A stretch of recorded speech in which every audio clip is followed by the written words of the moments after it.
Alors c'est la grande question, non? Une de celles qui traverse toute l'histoire de l'humanité, qui a passionné des civilisations entières pendant des millénaires. Dieu existe-t-il? Voilà, c'est direct, ça va droit au but. Et cette simple question, eh bien, elle a fait plancher les plus grands esprits de tous les temps. Bon, soyons clairs tout de suite. Le but ici, c'est pas de donner la réponse. Ce serait un peu prétentieux. Non. Ce qu'on va faire, c'est explorer ensemble les outils, les raisonnements incroyables que les philosophes ont inventés pour essayer de s'attaquer à ce problème. On va faire un petit voyage au cœur de la mécanique des grands arguments. Allez, on commence. Première partie. On va s'intéresser aux arguments qui partent de ce qu'on peut voir, de ce qui nous entoure, le monde, l'univers. Ok, le premier grand argument, c'est l'argument cosmologique. Et franchement, l'idée de base est super simple à piger. Pensez à une file de dominos. Pour que le dernier tombe, il faut bien que le tout premier ait été poussé. On est d'accord? Eh bien, l'argument dit que l'univers, c'est un peu pareil. Chaque chose qui arrive a une cause. Mais on ne peut pas remonter cette chaîne de causes à l'infini. Ce serait absurde. Donc il doit y avoir tout au début un premier domino, une cause première qui n'a elle-même pas été causée. C'est ça qui aurait tout démarré. Et ce qui est fou, c'est que cette idée, on la retrouve absolument partout. Chez les Grecs dans l'Antiquité, Aristote parlait d'un moteur non mu. Au Moyen-Âge, Thomas d'Aquin en a fait le cœur de sa prima causa. Et dans la philosophie islamique, on a l'argument du kalam, qui est hyper sophistiqué.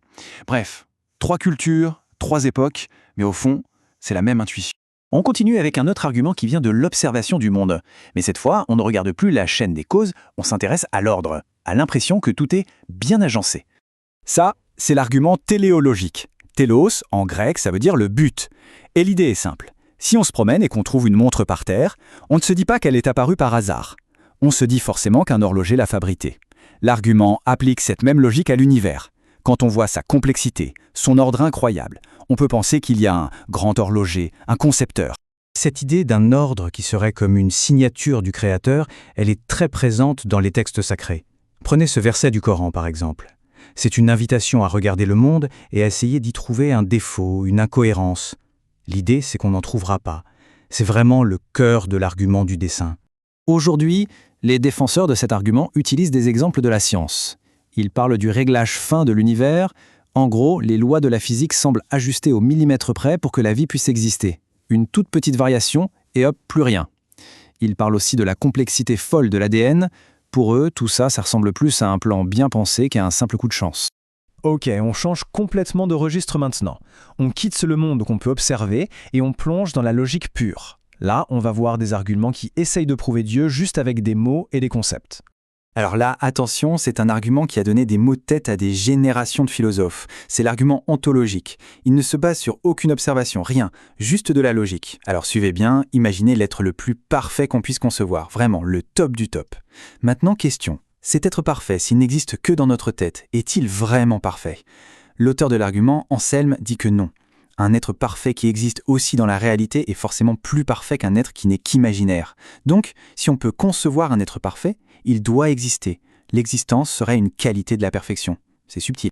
Évidemment, ça n'a pas tardé à réagir. Et la critique la plus connue est géniale. Un moine, Gonilon, a dit « Ok, d'accord, alors imaginons l'île la plus parfaite possible. Sable fin, cocotier, tout ce qu'on veut. Si on suit la même logique, cette île parfaite doit exister, parce qu'une île qui existe est plus parfaite qu'une île imaginaire. Et là, on voit bien le problème, ça semble absurde. Est-ce qu'on peut vraiment prouver l'existence de quelque chose juste en le définissant comme parfait ? Et c'est Bertrand Russell, bien plus tard, qui a parfaitement résumé le truc. Il a dit en gros, on sent tous qu'il y a un problème avec cet argument, que c'est une sorte de tour de magie intellectuelle, mais c'est hyper difficile de dire exactement où est l'erreur. C'est pour ça qu'il continue de fasciner et d'énerver les philosophes encore aujourd'hui. Allez, on fait un grand saut dans le temps et on arrive à l'époque moderne. Comment est-ce qu'on répond à ces vieux arguments aujourd'hui avec la science et la philo actuelle ? L'un des critiques les plus connus, c'est Richard Dawkins. Pour répondre à l'argument du grand horloger, il a une image qui frappe, le Boeing 747 ultime. Son raisonnement, c'est « D'accord, l'univers est complexe, donc il faudrait un concepteur. Mais alors ce concepteur, qui est forcément encore plus complexe, qui l'a conçu lui? On ne fait que déplacer le problème d'un cran. C'est la question du « qui a créé le créateur ?» Et les critiques ne viennent pas que de la science. Il y a des défis philosophiques qui sont redoutables. Le plus connu, c'est le problème du mal. C'est simple et terrible. Si Dieu est bon et tout-puissant, pourquoi y a-t-il autant de souffrance ? Il y a aussi l'argument du Dieu caché. S'il veut qu'on croie en lui, pourquoi n'est-il pas plus évident ? Et enfin, le Dieu des lacunes. C'est l'idée qu'on utilise Dieu pour expliquer ce que la science ne comprend pas encore. Mais au fur et à mesure que la science avance, cet espace se réduit. c'est intéressant de jeter un œil aux chiffres dans la communauté scientifique. Des sondages faits auprès de scientifiques de très haut niveau, genre membres des plus grandes académies, montrent une chose, la croyance en un dieu personnel y est assez rare. En 98, aux États-Unis, c'était 7%, en 2013 au Royaume-Uni, on était autour de 5%. C'est une tendance, c'est un fait. Mais attention, pour beaucoup de gens, y compris des scientifiques, ces chiffres ne veulent rien dire. Pourquoi ? Parce que la science, son boulot, c'est d'étudier le monde naturel, le monde matériel. Le surnaturel, par définition, eh bien, ce n'est pas son rayon. Donc, selon cette logique, la science ne pourra jamais prouver ou réfuter l'existence de Dieu. C'est comme essayer de mesurer l'amour avec une règle. Ce sont deux domaines différents. Bon, si on résume tout ça en quelques mots, on a eu l'argument cosmologique, celui des dominos qui cherchent la cause première, mais on lui demande « et avant la cause première ». On a vu l'argument téléologique, celui de l'horloger, qui voit un plan partout, mais qui est défié par des théories comme l'évolution. Et enfin, l'argument ontologique, le tour de passe-passe logique, qui essaie de définir Dieu jusqu'à le faire exister, mais on lui reproche de confondre une idée et la réalité. Et tout ça nous amène à une dernière question, peut-être la plus importante. Finalement, est-ce que toute cette recherche de preuves, tous ces arguments logiques, aussi brillants soient-ils, ne passent pas complètement à côté du sujet ?